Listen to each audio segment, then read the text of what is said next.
morning, Tobago on Tobago Update. Viewers, we are being joined now by geopolitical scientist Dr. Mohammed. Good morning and welcome to you. How are you doing? Good morning, good morning. I have to be with Tobago. Well, I mean, Tobago's always open and ready for you. And I was so Candace, I was so looking forward to jazz, and I can't make it to jazz because I have family commitments this weekend, and it just add to the Tobago. So that we have to work something out, Candace. It's okay because you're not alone because I was looking forward to it, but unfortunately, I will be missing it. But turning our conversations to the politics that are happening here in Tobago. Oh Well, God. you saw what happened in the House yesterday.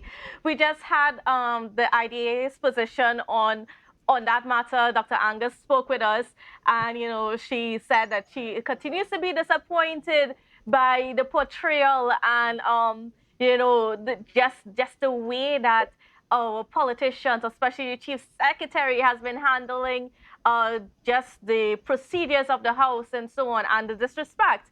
What are your views on it? Was it disrespectful? How do you view what happened yesterday? So let me just put things in perspective for you. Yeah? Yesterday, I was actually sitting in a panel discussion at the Parliament For Commonwealth about youth. yes, and it was talking. I was talking about are we as young people at the table, and I used the THA and Farley as a litmus test to show that Tobago can actually lead us down a path where we can see young people taking leadership roles, and we can see a group of like-minded young people taking over the reins of government. And then I saw what happened in the chamber yesterday. Now, I stand the risk for the first time of having a fallout and a backlash from my fellow Tobagonians on what I'm about to say.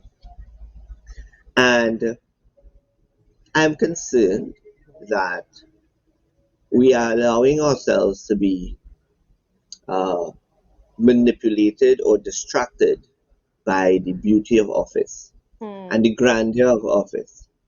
And you asked me if the behavior was acceptable yesterday. The answer to that is no, because if you descend into that sort of behavior, then you're reverting back to something that uh, you campaigned against, and you literally told the population and the electorate in Tobago that it was going to be a different political perspective, vibe, outlook, uh, a whole different setting, Mhm. and that sort of thing.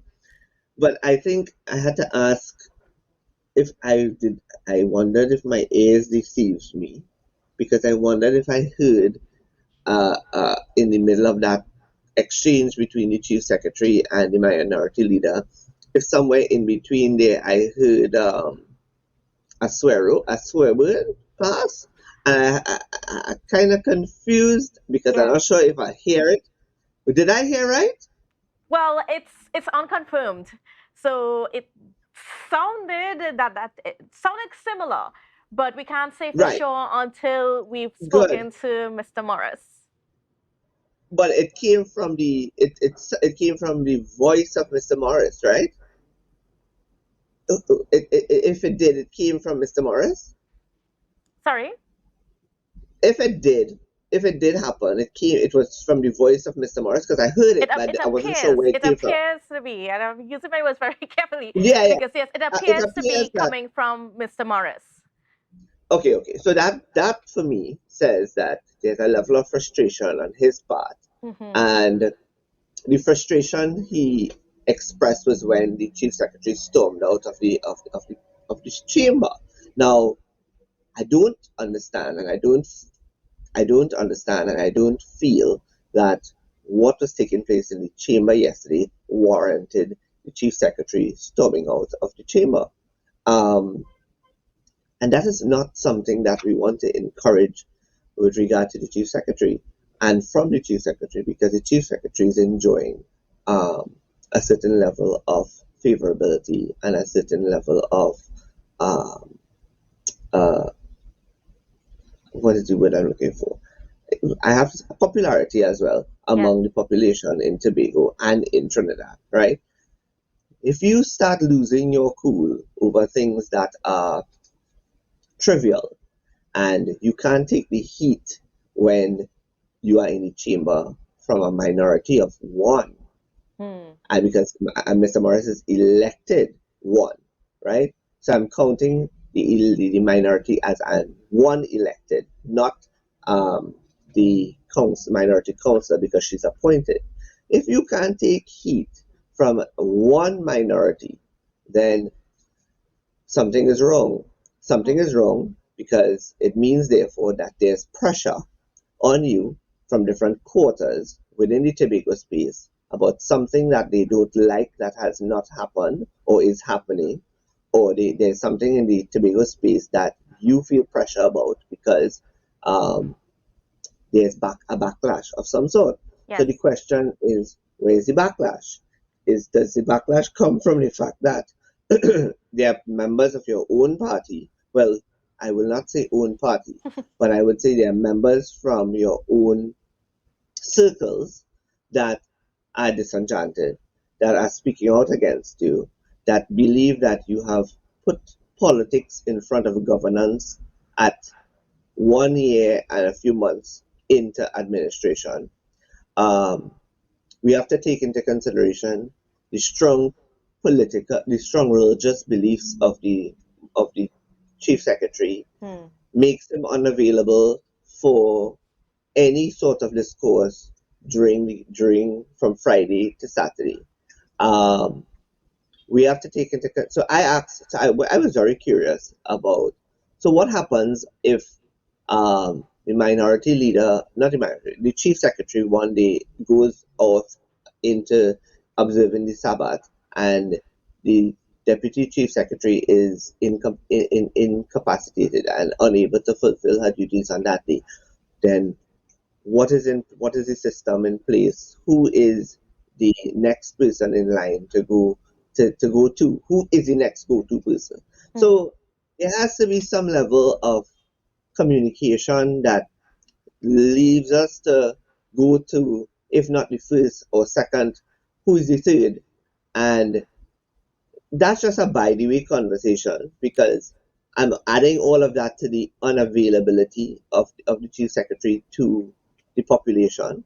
Um, but I feel as though that the pressure is one that I anticipated because there's politics instead of governance taking place too early at this stage. Certainly. And And Dr. when Mohammed, you I mean, at that point, we know that being in politics is definitely not for the faint-hearted.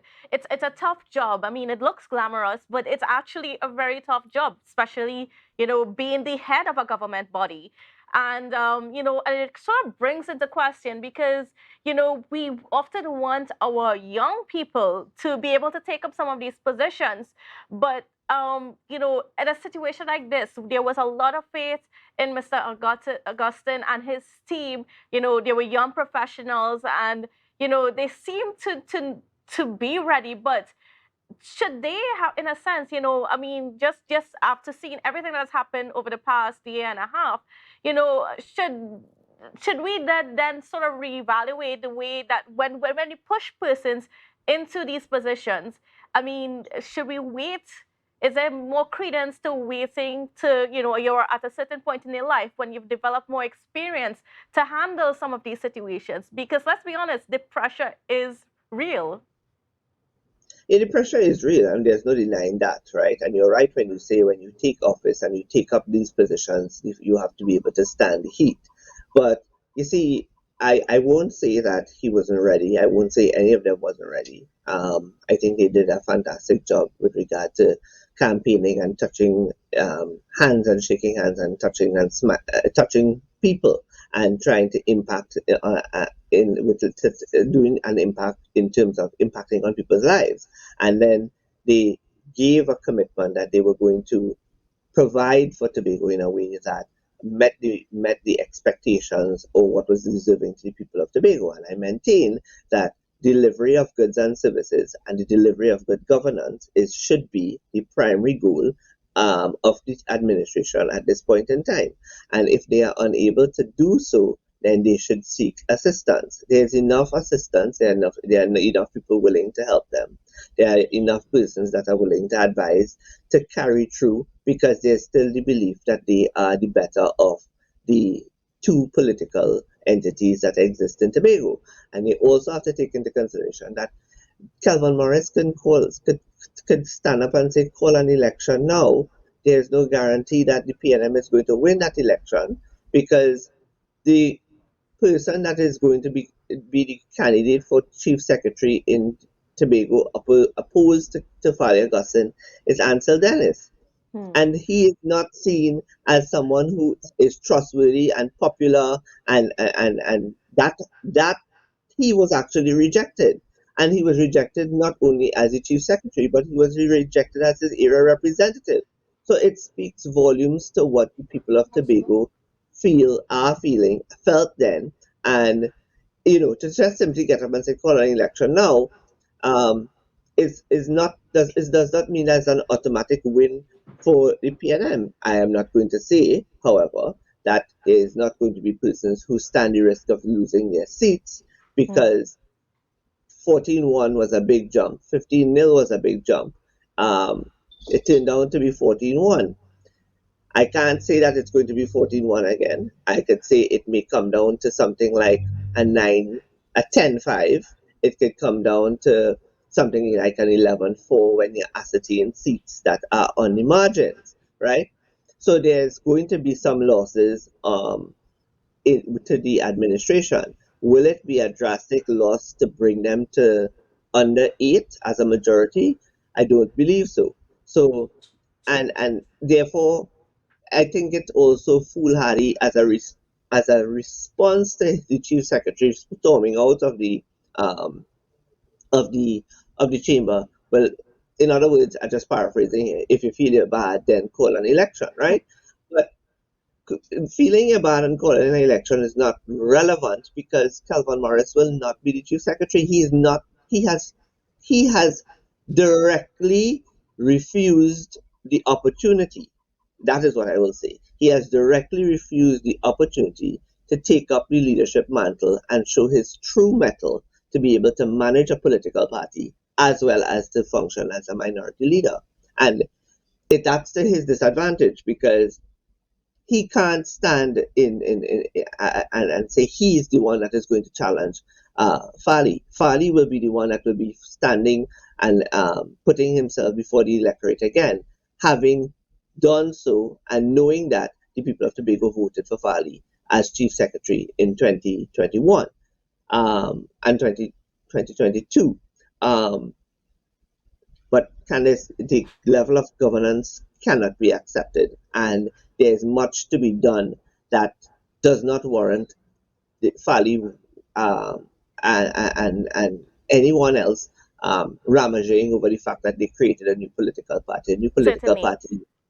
A new political party, in my humble opinion, is quite irrelevant because there's no major electoral event that is going to be taking place that warranted the formation of the TPP. There are people that are going to disagree with me and say, "Well, what you expected them to do? They were doing a very good job as an independent group, and they were Hmm. setting a precedent, and they were showing that they had shown and they were showing that they didn't need a symbol next to their names to be able to provide good governance. The question is now that the parties formed, um, you're going to get the backlash. You have to accept that. You're going to get people talking about the betrayal and they didn't vote for that, and all of that is And going that's to come. certainly something that we can expand on more as the situation develops. And Dr. Shane, I just want to thank you so much for being on with us. It was a pleasure as always to have Thank you to so speak with much. you. Thank you so much, Candace.